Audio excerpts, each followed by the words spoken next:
नमस्कार, यूपी की breaking news लेकर हाजिर हूं मैं अभिलाषा। सबसे पहले बड़ी खबर आपको बता दें, मुख्तार अंसारी और ओम प्रकाश राजभर की मुलाकात पर सियासी घमासान मचा हुआ है। बीजेपी ने राजभर के बहाने अखिलेश पर सवाल उठाए हैं और बीजेपी ने कहा है कि राजभर के बहाने अखिलेश मुख्तार अंसारी को राजनीतिक संरक्षण दे रहे हैं। अखिलेश यादव जानते हैं कि बिना माफियाओं के सहारे एसपी नहीं चल सकती और इसलिए मुख्तार को साथ लाने के लिए राजभर को आगे किया गया है। अशोक तिवारी मेरे सहयोगी जुड़ रहे हैं ज्यादा अपडेट के साथ। अशोक, जानना चाहेंगे आपसे इस मुलाकात को किस तरीके से देखा जा रहा है?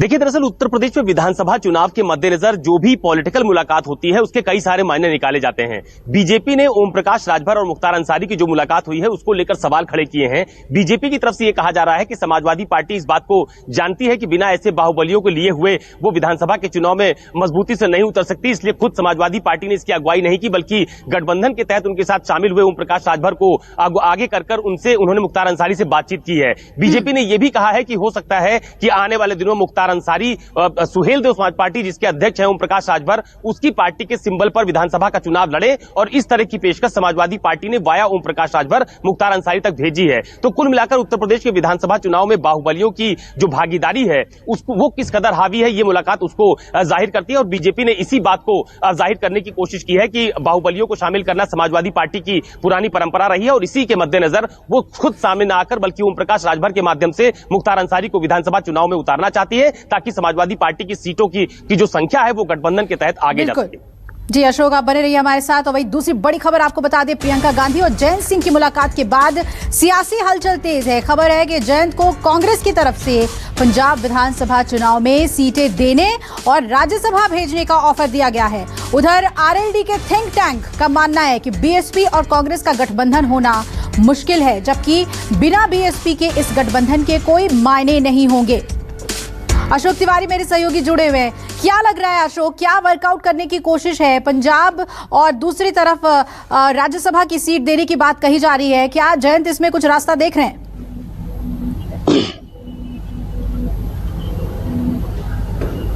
देखिए, दरअसल आपको याद होगा कि बीते दिनों जब जयंत चौधरी लखनऊ आए थे और उन्होंने बाकायदा अपनी पार्टी का एक घोषणा पत्र जारी किया था यूपी के विधानसभा चुनाव को लेकर, उसके ठीक बाद उन्होंने प्रियंका गांधी से जाकर मुलाकात भी की थी और जब वो दिल्ली लौट रहे थे तो उस वक्त उन्होंने जो कांग्रेस पार्टी की तरफ से जो स्पेशल प्लेन आया था जिसमें प्रियंका गांधी थी, भूपेश बघेल थे, ऐसे तमाम सारे कांग्रेसी नेता थे, उसी प्लेन से उन्होंने दिल्ली वापसी की और ये कहा जा रहा है कि उस दौरान कांग्रेस की तरफ से उनको कई सारे ऑफर्स दिए गए हैं चुनाव के मद्देनजर। लेकिन आप देखिए कि उत्तर प्रदेश में खासतौर पर अगर आप फोकस करिए तो समाजवादी पार्टी का लोकदल से पहले गठबंधन है। अखिलेश यादव पहले ही इस बात से इनकार कर चुके हैं कि वो इस बार का विधानसभा चुनाव किसी भी बड़े दल के साथ मिलकर चुनाव लड़ने नहीं जा रहे हैं, यानी छोटे दलों के साथ उनका गठबंधन बना रहेगा। तो हालांकि पंजाब को लेकर खासतौर पर कांग्रेस पार्टी की तरफ से लोकदल को एक ऑफर देने की बात सामने आ रही है। ये दावा किया जा रहा है कि राज्यसभा भेजा जा सकता है जयंत चौधरी को, हालांकि उन्होंने अभी इसे स्वीकार नहीं किया है और ये भी अभी तमाम तरह के प्रयोग उत्तर प्रदेश में देखने को मिल रहे हैं, क्योंकि अगर जयंत चौधरी का कांग्रेस के साथ गठबंधन होता है चुनाव को लेकर तो उसका प्रभाव उत्तर प्रदेश, खासतौर पर पश्चिमी उत्तर प्रदेश में भी देखने को मिलेगा। लेकिन सवाल इस बात का खड़ा हो रहा है कि समाजवादी पार्टी के साथ पहले से ही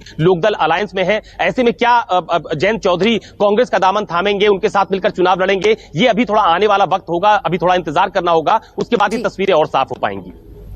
चलिए, और अब बने रहिए हमारे साथ। अगली बड़ी खबर का रुख कर लेते हैं। यूपी चुनाव में समाजवादी पार्टी का लखीमपुर हिंसा कार्ड देखने को मिला है। आज समाजवादी पार्टी स्मृति दिवस मनाएगी और इस दौरान लखीमपुर हिंसा में मारे गए किसानों को श्रद्धांजलि देंगे कार्यकर्ता और हर जनपद में दिया जलाकर किसानों को श्रद्धांजलि दी जाएगी।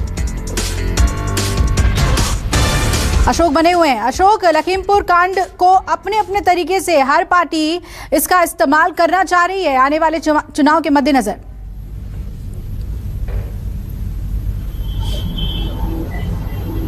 देखिए, निश्चित तौर पर आपको याद होगा कि जब लखीमपुर की पूरी घटना घटित हुई थी तो उसके बाद कोई ऐसी पॉलिटिकल पार्टी नहीं थी जिसने लखीमपुर हिंसा पर अपनी प्रतिक्रिया हो या फिर वो लखीमपुर ना गया हो। तो इसी के मद्देनजर समाजवादी पार्टी ने एक बार फिर लखीमपुर हिंसा को एक बड़ा मुद्दा बनाते हुए अभी थोड़ी देर पहले इस बात का ऐलान किया है कि हर महीने की 3 तारीख को स्मृति दिवस के रूप में मनाया जाएगा। लखीमपुर की जो घटना हुई है उसको एक बड़ा मुद्दा बनाते हुए खास बात यह भी है कि महीने की 3 तारीख को, यानी कि आप देखिए नवंबर का महीना चल रहा है, मार्च में उत्तर प्रदेश में विधानसभा चुनाव के परिणाम आ जाएंगे। तो मुझे लगता है कि कांग्रेस समाजवादी पार्टी की तरफ से लगातार ये कोशिश की जा रही है कि लखीमपुर की जो घटना है उसको एक बड़ा मुद्दा बनाए रखा जाए, और इसी के मद्देनजर उन्होंने इस बात का ऐलान किया है कि हर महीने की 3 तारीख को जिले में समाजवादी पार्टी के कार्यकर्ता एक दिया जलाएंगे और जो तक किसान है उनको उनकी स्मृति दिवस के रूप में। और इसी के साथ साथ सबसे अहम बात यह भी है कि उन्होंने अपने सहयोगी दलों से भी ये कहा है कि वो हर महीने की 3 तारीख को समाजवादी पार्टी की तरह ही इस तरह के आयोजन करें। तो कुल मिलाकर लखीमपुर घटना को जीवंत रखने की कोशिश समाजवादी पार्टी की तरफ से की जा रही है, ताकि जो चुनाव है उस तक ये मुद्दा पूरी तरह से गर्म बना रहे। चलिए अशोक, बहुत बहुत शुक्रिया आपका ये तमाम जानकारी हमें देने के लिए। उत्तर प्रदेश के आगामी विधानसभा चुनाव से जुड़ी हुई अहम खबरें थी। फिलहाल एक छोटे से ब्रेक के लिए हम यहाँ पर रुक रहे हैं, लेकिन आप बने रहिएगा न्यूज़ 24 के साथ।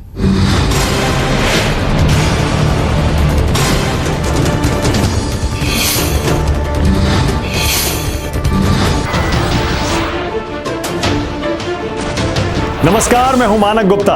अगर आपको हमारा ये वीडियो पसंद आया हो तो इसे लाइक और शेयर जरूर करें, और हां, हमें सब्सक्राइब और फॉलो करना ना भूलें, ताकि आप देश और दुनिया की कोई खबर मिस ना करें। तो जुड़े रहिए हमारे साथ और देखते रहिए न्यूज़ 24।